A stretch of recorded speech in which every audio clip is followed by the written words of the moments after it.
พี่น้องเอ้ยเนาะพี่น้องเอ้ยเนาะตอนนี้ก็เพิ่นไปพี่น้องเอ้ยมาเบิ่งป้ายรถของเบาลีเพิ่นว่าเพหลายพี่น้องเอ้ยโอ้เนาะพี่น้องเพหลายเลยเนาะนี่โอ้บุ่มเบิดพี่น้องมันคูดซีเมนต์ต่อไม้สูงเนาะพี่น้องเนาะต่ำต่อไม้โควัดไปเลยแบ่งประมาณอยู่2,000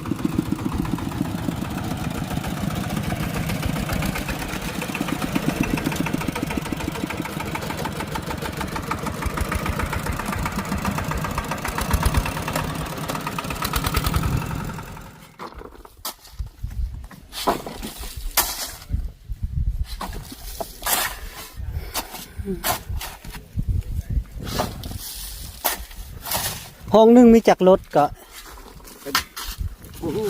บ่ฮู้บ่ได้นับเลยเนาะเลยบางทีก็ปวดลิ้นเมื่อยเลยกันเอาไปเลย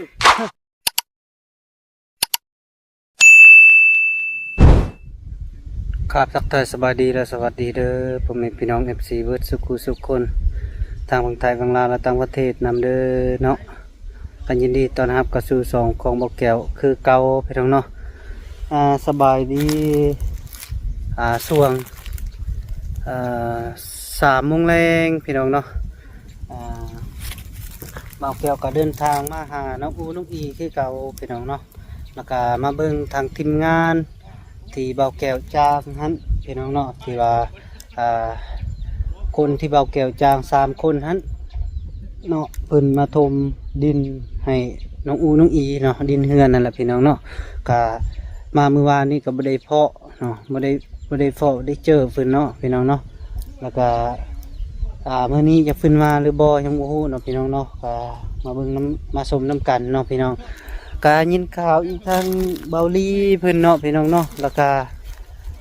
รถเราเป็นว่าไปต่ำต่อไม้พี่น้องเนาะรถเพิ่นก็ได้รถเบาลีว่าป้ายอีหยังก็บิ่มเบิดพี่น้องเนาะก็อยากเพไล่เติบพี่น้องแล้วก็เบาแก้วก็เลยตามมาเนาะตามมาหาอยู่บ้านน้องอูน้องอีเนาะพี่น้องเนาะตอนนี้ก็ทางเบาลีเพิ่นก็ลมคุยนำน้องๆเพิ่นน้องกิ๊กน้องทั้งน้องกิ๊กน้องน้อยเนาะพี่น้องเนาะแล้วก็เบาแก้วก็ตามมาเบิ่งมารถเบาลีเป็นจังไดเนาะพี่น้องเนาะโอเคพี่น้องเลยเนาะพี่น้องไปเบิ่งกันเก็บเปิดขึ้นไปพี่น้องเนาะก็เห็นรถเราเลยโอ้ทางรถไทยเพิ่นก็มาอยู่พี่น้องเนาะรถไทยเพิ่นมาคนดินพี่น้องเนาะมาคนดินเข้าเฮือนน้องเพิ่นน้องอูน้องอีพี่น้องเอ้ยมี2 คันพี่น้องเนาะพี่น้องเอ้ยเนาะพี่น้องเอ้ยเนาะตอนนี้ก็เพิ่นไปพี่น้องเอ้ยมาเบิ่งป้ายรถของเบาลีเพิ่นว่าเพหลายพี่น้องเอ้ยเนาะพี่น้องเพหลายเลยเนาะนี่โหบุ่มเบิดพี่น้องมันคูดซีเมนต์ต่อไม้สูงเนาะพี่น้องเนาะต่ำต่อไม้โควัดไปเลยแบ่งประมาณอยู่2,000นี่แหละพี่น้องเนาะเป็นเงินบาทกันเงินกีบก็ประมาณ1 ล้านปลาย2 ล้านบ่จักนี่โอ้ขูดหลายเลยพี่น้องคันไผอยากซื้อเลขก็ซื้อเด้อพี่น้องตามนี้ละโอ้ยเนาะ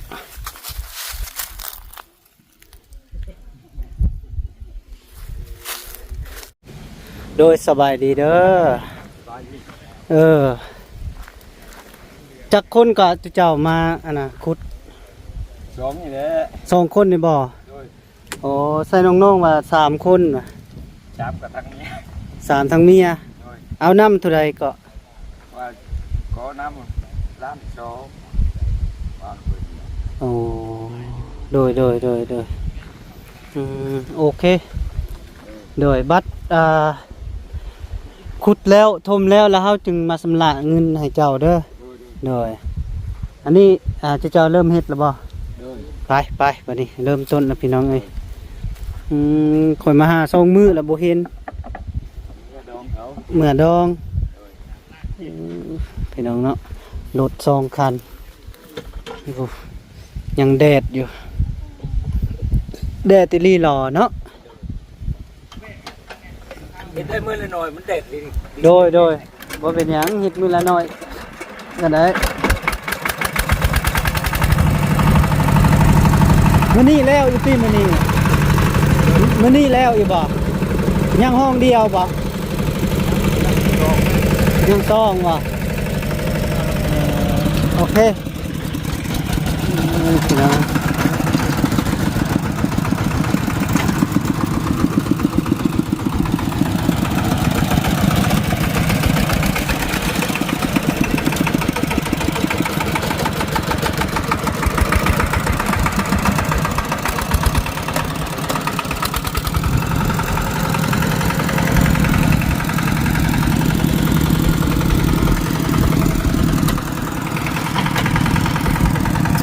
2 คันเลยพี่น้องเรา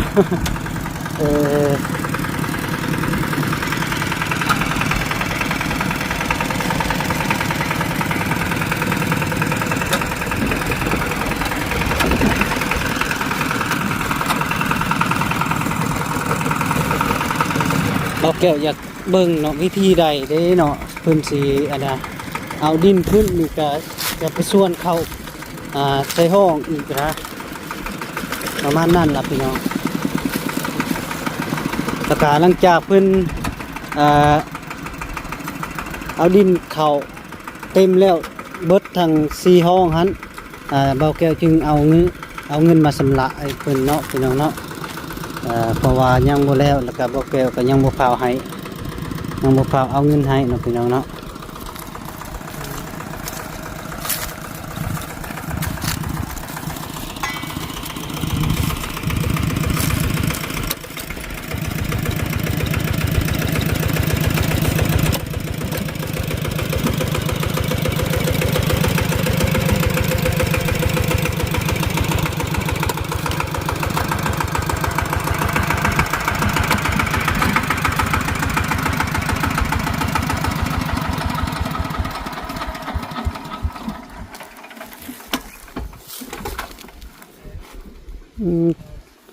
ขุดสบายอยู่บ่ ยากเลย เด้อ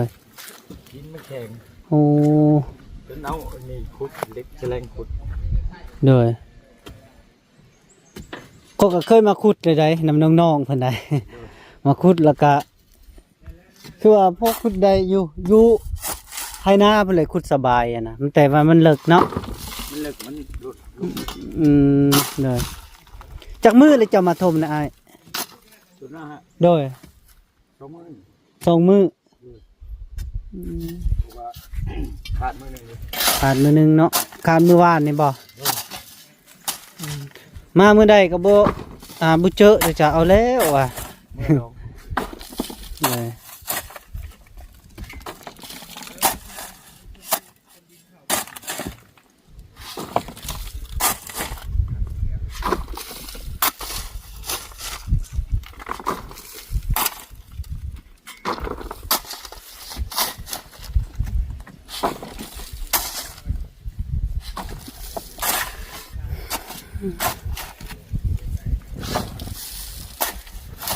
ห้องหนึงมีจักรถก็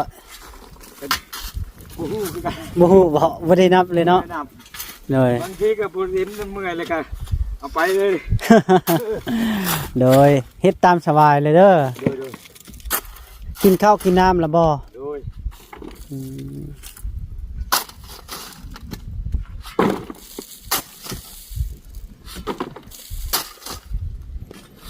แล้วเฮาสิเติมอยู่ดอกเฮ็ดแล้วสิให้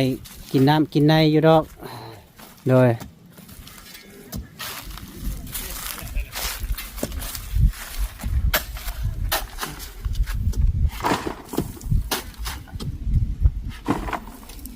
ขุดไปมันก็เพียงแล้วนี่เนาะ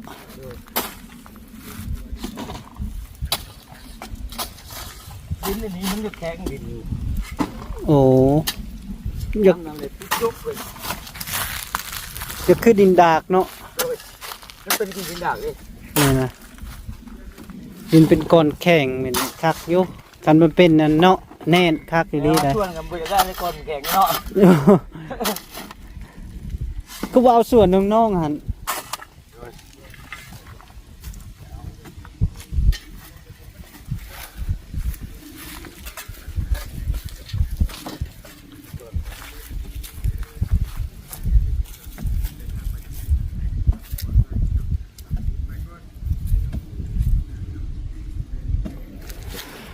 โอ้ยพี่น้องไปเบิ่งผู้สร้างต่อพี่น้อง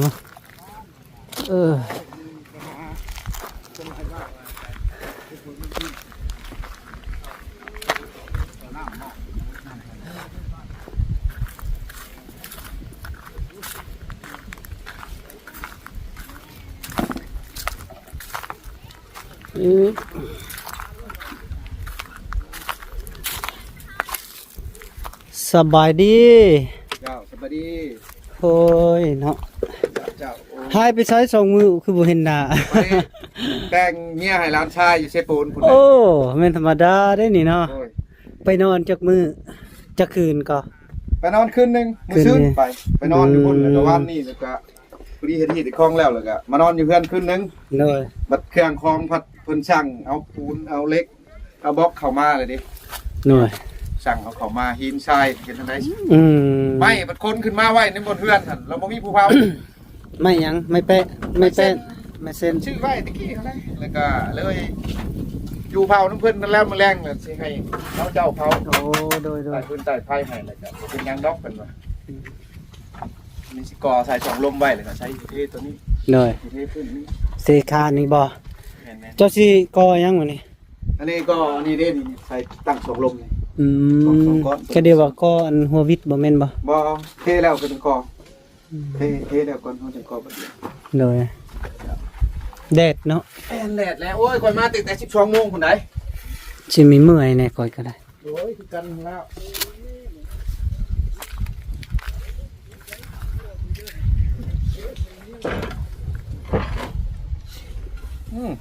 คิดหนับเลยเฮ้ยเอาตะคุบมาให้เขาได้ฟังกันนะได้ที่เยอะกันนับคุบมาฮะเอาเพื่อนก็ได้ใช่ พี่น้องไปเบิ่งน้องกิ๊กเฮ็ดหยังเด้เนาะพี่น้อง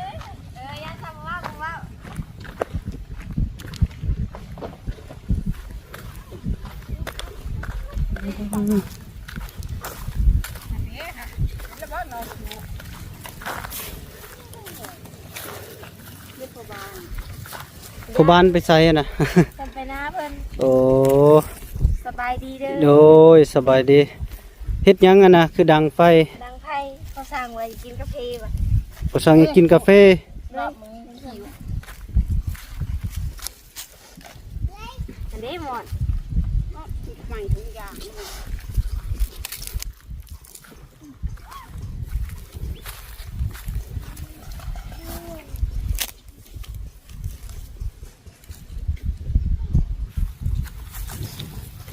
สิต้มน้ำร้อนให้เพิ่นบ่ โดยไปเร็ว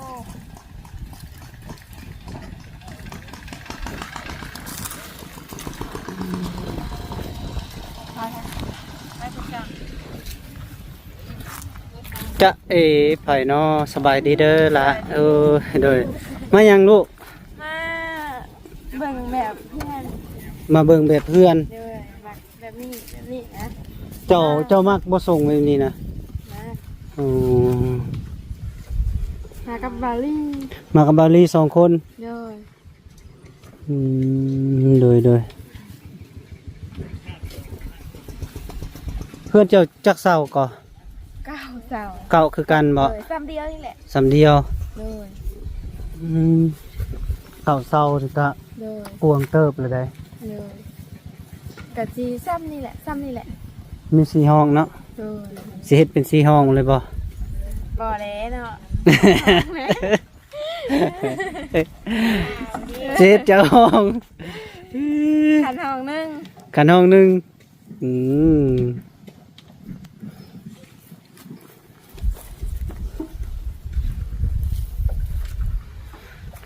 สิเฮ็ดเป็นทรงโมเดิร์นเลยบ่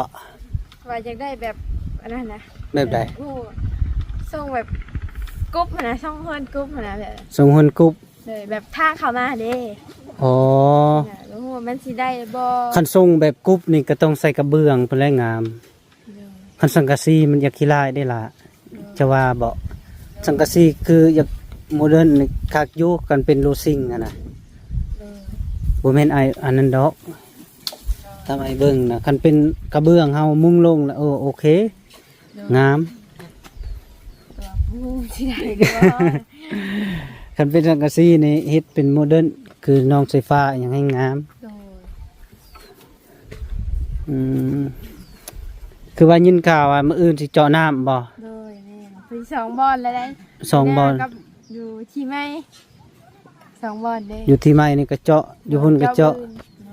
ห้องน้ำแล้วล่ะบ่อยู่พุ่นน่ะ แล้ว อืม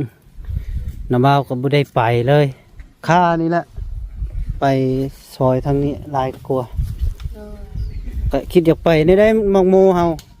สุกแล้วบ่ บ่มีพ่อหน่วยไก่ไปกินเบิด เอาแล้ว ไม่ได้กินพ่อหน่วย ปลูกแล้วบ่ได้กินยอมรถได้นี่ เมื่อน่ะเห็นสังกะปั้นนี่แหละเมื่อน่ะว่าเข้าไปเบิ่งว่าบ่มีเอาปล่อยหมูปล่อยหยังเลยมันมากมันเข้าไปกินเด้ โอ้ บ่ได้กินแล้ว โดย แต่ก็บ่มีความหมากมันเข้าไปเลาะเบิ่งบ่ได้กินถ้าสิได้กินก็ทิศอัน อืม น้ำสร้างนั่นแหละ โอ้โดยจะเบิ่งน้องๆเพิ่นปลูกอ่ะโอ้งามเลยคักเลยนี่อืมปิ้งเลย ตีน้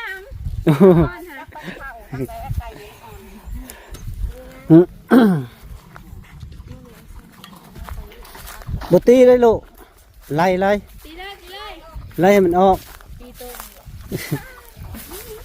โตผักเพิ่น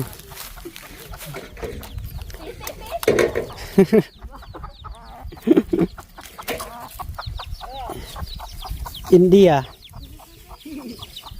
ไล่ไก่แบบนี้เนาะอินเดียไล่เข้าไป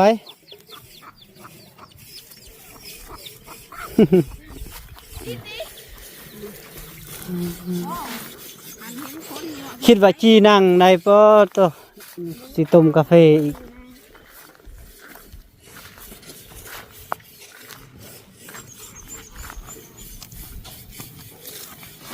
แห่งแดดนี่นักดังไฟแห่งแดดตื้อมานี่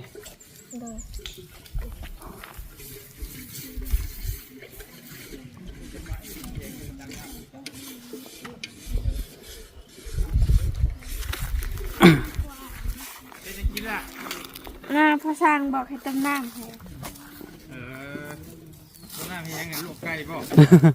มีไก่ลวกนะ มันมีไก่ลวกฮะ ปลาเจ้าเป็ดไก่เจ้าหลายอยู่ ได้อยู่เลือกได้บอก อืม ไก่ เลื บ่ อก เลย ให้ก็ได้ ไก่ท่องห้องเลย ทองห้องวะ โดย ได้เลยเนาะ ท่องห้องเลย ได้จะเป็น สบายดีเด้อ สบายดีเลยฮะ จะเป็น โอ้มาชาลูกขนไก่ชื่อ จะบุกไปดีบนร้องค่ะร้องกระดาษ ฮ่า จ้า ได้ มีผู้ชอย มีบ่ ฮ่า เดี๋ยวอย่าพาได้สดต้มน้ำกัน โอเค เลือกอันนั้นเด็ดสบายลูกคนมันง่ายเด้ สบายดีนะหมดแก้ว โดย เจ้าแล้วก็ที่แจ้งข่าวเลยข่าวดีนิดนึง ข่าวยังอีกแล้วรอลุ้น อย่างได้บัดนี้นี่อัน FC ผู้หนึ่งคนโทรมา เอ้า คนได้สื่อลาวคำหลาอยู่สหรัฐคนได้ โอ้ ไปบอกบอลลี่ในเด้อป่ะทางทีมงานแล้วก็เพิ่นนั่นแหละเพิ่นจะมาลมทางพอช้างนี้แล้วก็มาแจ้งเพิ่นได้ฝากเงินมาให้พอช้างนะเลยบอกบอลลี่ทางนั้นแน่และเงินทันเพิ่นมือพอช้างแล้วก็บ่หลายดอกบอลลี่ประมาณหมง300หลายเติมเลยได้ โอ้ เอ คือว่าพ่อกระทั่งชื่อเครื่องอุปกรณ์เลยเป็นว่าถามเป็นเบาลี่แล้วก็บอกเบาลี่แน่ว่าแจ้งว่าเป็นเชี่ยวกันคนบอกนะปล่อยกับโอ้จักแนวเบากันดีใจมีแต่ว่า 5 ล้าน 6 ล้านแล้วเนาะ แม่นใช่ครับมีแต่ว่า โดย เบาลี่เพิ่นก็ติดตามอยู่โทรมาหาเจ้าได้แต่ว่าเจ้าบ่ฮับเลยก็เพิ่นว่าบ่เป็นหยังแล้วก็เลยบอกแม่ มาโทษหลายๆเด้อเนาะบ่จักก็สิแม่นไผแม่นยาหลายคน แม่ น่ะ นตัวคำลาเพิ่นก็เป็นสร้างกันทุกข่อยได้เบาลี่เป็นสร้างก็เลยว่าเดี๋ยวนี้เพิ่นออกเป็นเรียกว่าเพิ่นว่าพักผ่อนเพราะว่าเพิ่นสุขภาพเพิ่นว่าผ่าตัดอันหยังกินประเภทอันนี้แหละบ้านเฮาว่าหยังเงินหยังเงินนั้นที่ว่า เบี้ยบำนาญบ่ เบี้ยน้ำ บ่แม่นบ่นานตรงบินเงินที่เฮาหยังว่าพิการบอกแต่หยังเฮาก็บ่เข้าใจ เอ้านี่ได้เป็นพิการ เพิ่นเป็นช่าง แม่นไปสร้างเฮ็ดมาเดี๋ยวนี้แหละมีแบบว่าเพิ่นพักผ่อน2 ปี3 ปีแล้วเพิ่นเฮ็ดบ่สร้างนี่เฮ็ดงานเฮ็ดหยังคือว่าดุนะหยังก็เลยว่ามีน้ำใจนะ อืม ก็ขอบใจทั้งนั้นแหละบอลี่บ่ยังก็ติดตามอยู่ติดตามช่องเราตลอดเพิ่นว่าเฮ็ดหยังคือหยังเพิ่นฮู้เบิด โดย ที่ โด เขา ย ทำเพิ่นก็โทรมาลิ้นนำพ่อช้างก็สิเว้านำบอลี่อยู่ว่าแต่ว่าเพิ่นว่าก็ได้ฝากเงินมาให้พ่อช้างนี่แหละ โอ้ดีใจนำแล้วซั่นเนาะ เพิ่นจะเฮ็ดห้องน้ำแล้วก่อยก็ไปซื้อบล็อก500ซื้อเหล็กซื้อปูนแห่กับชายนึงก็ชายน่ะจ่ายยังแต่ เฮ็ดห้องน้ำให้เจ้า แม่นเป็นห้องน้ำเรือแล้วก็พอก็สิเอาโครงเลยนะสิจ้างเขาขึ้นโครงซอย โอ้ แต่หินกับทรายเนี่ยพอสร้างมาหมดเดียวตกบริชีล้านเลยนะหินกับทรายเฉพาะ โดย เพิ่นภาคน้ำไผน้ำเจ้าเอง แม่นเพิ่นโอ้ยคนบ่เคยจักเถื่อเลยกันหาเจ้าอยู่กับบ่เห็นโทรบัดโทรศัพท์บัดเอาให้น้องๆไปแล้วก็ประลบข้อความมันบ่แก้วแล้วก็พอแห้งเดี๋ยวนี้เจ้าโทรจังได้บัดนี้แล้วเพิ่นให้ค่อยนี่ยักฮู้จักว่าการใช้เงินผ่านหยังแล้วเพิ่นจังว่าลองเบิ่งพอช่างก็บ่เคยแล้วก็ไปเอาสมโนมาถ่ายรูปเข้าปกสผู้ใดติดรูปเส้นข้างแน่ได้เพิ่นสิมาให้นี่ก็ได้เข้าธนาคารมันแถวเจ้าเคยเข้าหั่น โอ้โดยแม่นแล้ว ลบไปผู้ที่5-6 ลบมื้อนั้นน่ะบ่ได้กินแล้วเข้า แม่นทำอิฐมันก็คิดยากอยู่บัดเคยแล้วก็บ่เป็นหยังง่ายๆหนึง เคยจักเทื่อแล้วบ่ลีคือว่าโอ้อยากเพิ่งเจ้าพุ่นแลว่าเบิ่งมันแม่นซะบ่ บ่ บัดนั้น แก้วเลยเคยเล่นอยู่ ก็ขอบใจเพิ่นเรื่องเพิ่นติดตามเจ้าอยู่เพิ่นว่ากันว่าอันนั้นก็อยากปรึกษาสิเอาแบบมันนั่นน่ะเงินพอสร้างเหลือแบบกินอาหารชื่อหยังมาเฮ็ดชุ่มกันบ่ลีหรือว่ากินชิมจุ่มบ่หรือว่ากินแบบธรรมดาบ่หรือว่าแบบให้เลี้ยงกันนั่นแหละ พออยากเลี้ยงชุมเฮาสิบ่ โดยกันบ่ โอ้ โยนน้ำใจเนาะ เอา น้อยหลายก็บ่จักแล้ว เอาเพื่อนแล้วกันก็ได้ โอ้โดย เพื่อนแล้วกัน โดยเอาได้เลยครับ จึงไปซุ่ม จังไปฉ กิน ลอง แม่น เพื่อนทะเลเอ้า ขึ้นเฮือนไป ยึดก่อนให้ เนาะ แล้วกัน ผู้นี้เริ่มไม่อลังผู้นี้เริ่มปงเลยใบเริ่มปงใกล้ชิดได้ชุดแล้วได้บอกแก้วอยู่หันได้ไปก็พดอยู่หันก็ปงใบ โดย เป็นยังไงเก็บไปเห็ดเพื่อนรถเพราะว่ากำลังสร้างตุนสร้างโตแล้วก็ได้บ่ยากดอกเรื่องกินนะ โดย กิน เนี่ย ทำอะไรก็ได้ แม่น ให้เห็นแล้วพอทางนี่เตรียมใจนะหรือว่าได้ครับแล้วก็กับทีมงานฮักจังใดก็ค่อยมั่นใจได้เบาลีคันว่าคืองานของเจ้างานของบ่แก้วจังใดก็คันว่าซ่าแน่แล้วค่อยกับบี้แบงก็ได้คันอยากได้เดี๋ยวนี้นี่ลงเทื่อเฮาบ่ทันคือเฮาเฮ็ดตัวนี้เฮาก็พยายามเพราะว่าให้มันแล้วตัวนั้นตัวนี้เป็นขั้นตอนหั่นนะคือแบบนี้ก็เบิดตัวนี้ไปแล้วก็สิได้ง่ายเมื่อขึ้นโค้งก็สิบ่ดนเพราะว่าให้เอ้น้องหั่นแหละช่วยหั่นนะเอากินน้ำ โอ้ เจ้าบ่เพื่อนพกประตูนะอันเดียวอันนี้แล้ววะเป็นประตูนี่บ่เจ้าว่าเรานะ แม่นแล้ว เออ เดียวนี่แหละ มื้ออื่น พี่มาอุ้มพี่มาอุ้ม ได้อยู่บ่มื้ออื่น ได้ให้แล้วของสิเทตัวนี้แล้วแล้วก็ถ้ามันเห็นเฮาก็กลับมาทุกคน บ่ไปเบิ่งก่อนไปเบิ่งตัวจริงก่อน โดยก็รายละเอียดเบิ่งว่ามันสิ เราเห็นเพื่อนแล้วบ่ ยังไหน ต้องเอาเราไปเบิ่งก่อนประเมินราคากันว่าเราสิเฮ็ดได้เท่าใดจังได๋ โดย ไปเบิ่งข้างนี้ก่อน เพิ่นเห็นว่าประเมินให้อยู่ราคาก็พอสร้างก็ยังบ่เห็นจังไดก็อีกตาม ไปเบิ่งตัวจริงก่อน เจ้า เดี๋ยวพากระจาดจะซื้อไปแล้วเนาะ แม่นแล้ว ชาวเพจบ่ 15 15แผ่นหนึงบ่ แม่น บ่แบบอยากได้หันกันเนาะ พอแล้วเท่านั้นนะ ตัวบ่ได้หลายปานใด หน้าคำใต้เนาะเฮาออกไปพุ่นต้องขึ้นไป ใกล้ๆนี่นะนี่ออกไปนี่นะนี่เด้ กับไม่มัดยังก็แล้ว ยางเลยนะใกล้ๆวัดนี่เฮือนเรานะใกล้ๆนี่ โดยค่ำๆจะน้อยสิฟ้าเพิ่นไป โดย ไปเบิ่งก็ได้ โดย ว่าจะได้แต่บ่นี่ยากหรอกพาเก่าออกใช้พาใหม่นั่นแหละโครงมันมีบ่เลยเด้ โ แม่นล่ะ ตีใช่ซื่อๆนะตับ มีแต่ให้เพิ่นมาน้ำนี่เวลาเฮาเทตัวเพิ่นแล้วก็เทพื้นเลยให้มันแล้วจนแรงพุ่นละให้เพิ่นมาน้ำมาหยังก่อนเฮาก็นอนอยู่พี่เด้เฮาก็ยังบ่ได้กลับไปเก็บเบียก นอนอยู่พี่เนาะ โอ้มันฮ้อนมื้อเช้ามาขึ้นปูนแต่เช้าเด้ก็ให้แล้วไปนำ สมมุติมันขึ้นได้มื้อ1 2มื้อคันว่าเพิ่นนั้นแล้วแล้วก็เฮาก็ย่างอยู่พุ่นเลยตัวเก็บงานเก็บหยังอยู่พี่ไปนำ โดยมาคันนี้เฮาได้ไปเวียกรถเฮามาแต่พุ่นมันบัดสวยแน่มันบ่มีเวลาพักอยู่พุ่นก็มีแต่นอนจักได้เด้บ่แก้วค่อยก็ดีนอนก็บ่หลับแหละแม่จะเฮ็ดปักแท็กอยู่ บ่ กันได้เห็นแล้วม่วนนอนก็หลับ บ่ เดี๋ยวกันนั่งซื่อคือว่านานแจ้งนานหุ่มคือเท่าไหร่เราเฮ็ดเวียกคราวเดียวค่ำแล้วคือแบบนี้แล้วมาคือบ่แป๊บเดียว อยู่พี่กันมีไฟฟ้าก็สิแม่นแล้วล่ะบ่จักทางห้องน้ำกลางคืนก็ได้เฮ็ดคืออยู่เฮือนน้องไฟฟ้าอัน มันก็ระยะน่ะมันหนาวเนาะบ่รีเนาะเฮาเฮ็ดมันก็ใครอยู่เด้มันระยะร้อนนี่กลางเว้นมันเฮ็ดเวียกบ่ได้หลาย แม่น มันเมื่อยไว้ บัดนอนอยู่พุ่นพัดคือว่าอากาศมันเย็นอันนี้โอ้ย4 5 6โมงไปยังบ่เย็นอยู่นี่นะมื้อแรกนี่ห้วยโซตบขาแล้วพื้นหนึ่งปูลงแล้วนอนมันเย็นดี บ่ เอาคักจนแห้งกูแล้วโอ้คิดว่าเพิ่นเข้าสิแล้ววานบ่แล้วเนาะเข้า ว่านี่เพิ่นบ่ได้มาเลยบ่ได้มามันมื้อมันค่าดองเด้ค่างานดองเพิ่น ใจเพิ่นละบ่นี่บ่เกี่ยว ยัง จะเลี้ยวเพิ่นแล้วจริงใจ แม่นยังอีกห้องเดียวนี่นะนี่ คนถ้าได้เงินก่อนลำบูมีเฮงเด้ แม่นแล้ว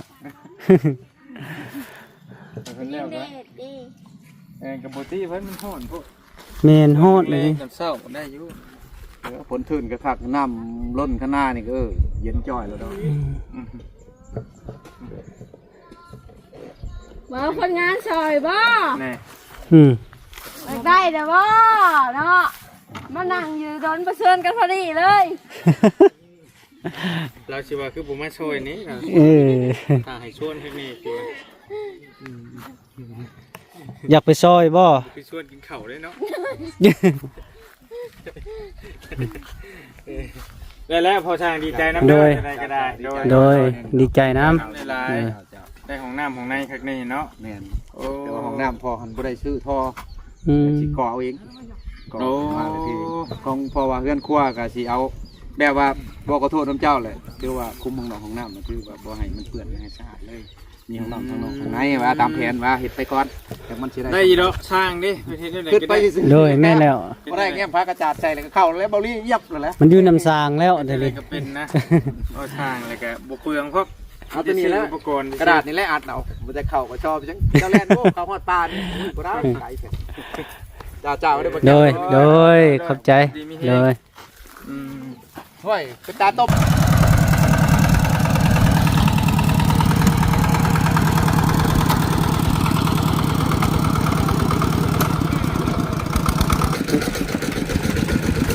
ยังอีกห้องนี้ก็สิเต็มนะพี่น้องห้องที่3ที่4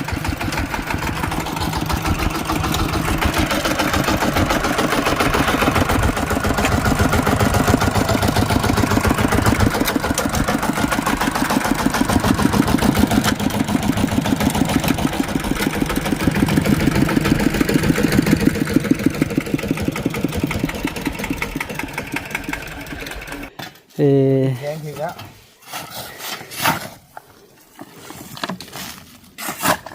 คันดินอ่อนคือสิแล้วไวเนาะ มันแข็งเอาชวนเอาบ่ได้นะ แมนเวลาเอาขุดแล้วมันเป็นก้อนเนาะ เป็นก้อนก็เอาชวนบ่ได้เป็นก้อน แม่นแหละอันนั้น ชวนยาก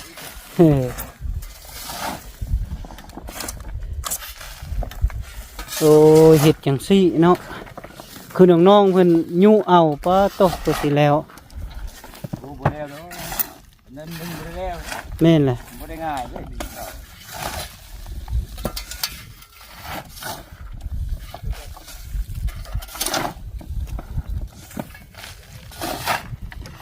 มื้ออื่นนี่ก็สำเร็จเนาะมื้ออื่นเนาะมื้อนี้ก็แล้วเลยห้องเดียวนี่มื้อแรงก็ห้องนี้ก็แล้วนี่